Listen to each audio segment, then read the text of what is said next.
So far, you've seen a series of videos that have dealt with polynomial functions. We defined the polynomial, we talked about characteristics of that polynomial functions and behavior and so forth. And now it's time for us to get into graphing a polynomial function. Now we're going to use algebra as well as some sort of graphing tool to be able to analyze the graph of our polynomial function. In this example that we're going to start off with, we have the function negative x to the fourth plus 4x squared. And we're going to go through a series of steps here to be able to analyze our function. First thing we want to do is talk about the end behavior. Okay, so the end behavior, again, is whether or not it's even or odd. If I know if the function, is even or odd, I'll know what the end behavior is. You can see that my function here is written in descending order, so this is a fourth degree polynomial. Therefore, we know that it goes off in the same direction, but because the leading coefficient is negative, I know that it's flipped. So I get the visual that this thing is flipped and it's going to have this type of a shape. The next thing we want to identify are the x-intercepts, or the roots of the function. So to find the x-intercepts or the roots, we take the equation negative x to the fourth plus 4x squared, set it equal to 0, and solve. That's how we find the roots. So I'm going to here, I only have two terms in this function. So how do I solve that? Well, first thing I want you to look for in two terms like this could be greatest common factor. Is there anything common here? Yes, I have an x squared. Well, because my leading term is negative, I'm going to factor a negative x squared out, leaving me with a positive x squared minus 4 equals 0. I always want to get rid of the negative, so I factor the negative guy out. This lets me now take each of these separate factors, since they're equal to 0, and set them equal to 0. So negative x squared equals 0, x squared minus 4 equals 0. Okay, so working on this function over here, I have negative x squared equals 0, so x would just be equal to 0. On this second one, I'm going to add 4 to the right-hand side, so I get x squared equals 4. Take the square root of both sides, giving me x is equal to a plus or minus 2. Although I know what the intercepts are at 0 and plus or minus 2, I also want to know what is the multiplicity of this, and therefore does it cross or touch. So if we are looking here, remember we wanted it to be in its factored form because I want to know what the power is on my factor. So the first factor has an even power. That means this thing, since we have a multiplicity of 2, that means that we touch at 0. Moving on to this factor, this has a multiplicity of 1. Now don't fall for that 2 that's on the inside of there. I'm looking for the power, or the exponent, power, of my parentheses. Since this has a multiplicity of 1, we cross at plus or minus 2. So we cross at plus or minus 2 and we touch at 0. Now that we have the x-intercepts, let's move on to the easy one, which is the y-intercept. So if my function is y equals negative x to the fourth plus 4x squared, and I replace x with 0, then that's just going to give me, and we'll do that, y is equal to negative 0 to the fourth plus 4 times 0, which is just 0. Okay, so we have a y-intercept occurring at 0, 0. The next step that we want to look at is symmetry. Okay, so I want to kind of talk about my symmetry that we have going on here. When I look at symmetry for my polynomial, my function, which is f of x, is equal to negative x to the fourth plus 4x squared. Remember, symmetry tells me whether or not we're reflexive across the y-axis, or the reflexive symmetric around the origin, or just neither. And for my polynomial, I can actually look at the exponents that are showing up here on my variable. Notice that these two exponents are both even. Well, if they are all even exponents, okay, so if we are all even exponents, then we have even exponents, I want to be able to say.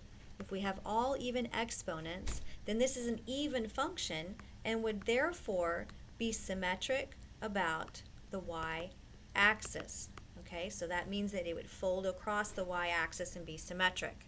Okay, so I'm looking at the exponents on my polynomial function and trying to determine whether they're all even, all odd, or a mixture of them. And if there's a mixture of those exponents, so if this was a 3 and this is a 2, then we wouldn't have any symmetry.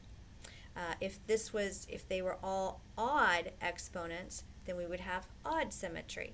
Okay? And now let's just talk about our turning points. So I want to kind of get an idea for how many turning points I have in my function. Again, it's a 4th degree polynomial. Then that means that I would have at most 3 turning points. I don't have to have all 3. I might and I might not, but I won't have any more than 3. And I can locate these turning points using the max and the min on my calculator. So let's go put this function in the graphing calculator and see what it looks like. Alright, so here's my function. I graphed it in my graphing calculator and you can see that it does appear to be symmetric across the y-axis. It does in fact have 3 turning points. Now let's locate exactly where these 2 top turning points are, because I know that this turning point down here is at the origin. We use, since these are at the top, then these would be max values. So I'm going to use second trace, and I'm going to do second trace. Choose the maximum, which is number 4 option that I have here. And it's asking me for the left-hand bound. So I am going to arrow over until I get on the left-hand side. So I'm on the left-hand side. You can see that it's over here. I'm on the left-hand side of my max. I'm going to hit enter, and that's my left-hand bound. Now I'm going to go find the right-hand bound, hit enter, and get the value of the max. So my calculator returned this point up here as a maximum value occurring at -1.4 and 4. And I'm going to click this image and drag it into our notes. Okay, so I have this maximum value occurring here at -1.4 and -1.44. So that tells me that's right here at -1.4. And because I know that this thing is symmetric, then I also have this turning point over here, which would be occurring at +1.4. Okay, because it was symmetric, right, across the y-axis. From here, I can determine all sorts of things. Let's say I wanted to know what is the domain of this function. Remember that the domain are all of the possible x values, and you can see here that the domain on my even function would be from negative to positive infinity. How about the range on this function? The range on this function, the maximum y values that I'm ever going to get occur right up here at 4. So the range on this function says I'm going to move from negative infinity all the way up to a +4, go down up to 4 and back to negative infinity. So we have negative infinity to 4 bracket. That's the range on the function.